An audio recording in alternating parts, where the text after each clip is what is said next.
This composition, Smoke Cannot Speak, conveys the emotional response of David Ben-Gurion and writer Ronnie Goldstein Van Cleef to the crematoriums where millions of Holocaust innocent victims were burnt to death. The heavy black smoke was all that remained of them. Ronnie has written of this inhumanity, quote, "How can I find tranquility years later? The tumult of the men resounds, the swishing of the whips above the people being pushed along, and stamping of boots, cries of anguish. I have seen so many go to a desperate death." On the doors of the ovens, you will find imagery within imagery.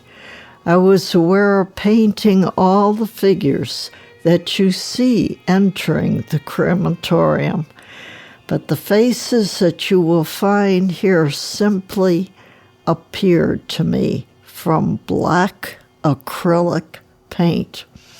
The very first large door shows a white door handle, yet it also suggests a skeletal head that tells you of everyone's fate, their death.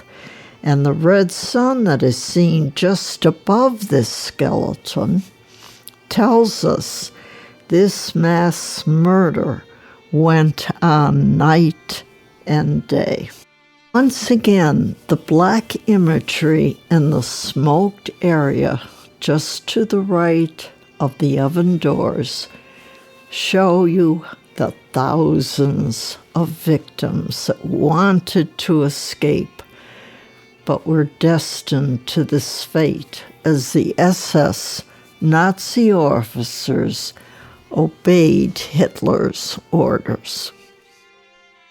Another very heavy response is felt in the portrait of David Ben-Gurion, seen to the far right of this painting, and just above him, a white area shows two eyes, nose, and mouth of another painful victim. I was unaware of painting this victim, but he is an example of subconscious work, that second layer of painting. The portrait of David Ben-Gurion, who appears concentrating very deeply on these crematorium ovens. But in contrast, his hands form a bridge, and I will hope that they represent a new life for the survivors in Israel. The light that radiates from his being gives everyone hope for a peaceful future. The white areas seen in Gurion's forehead suggestively give the image of sheep. The subconscious again is relating the fact he was leader of his flock.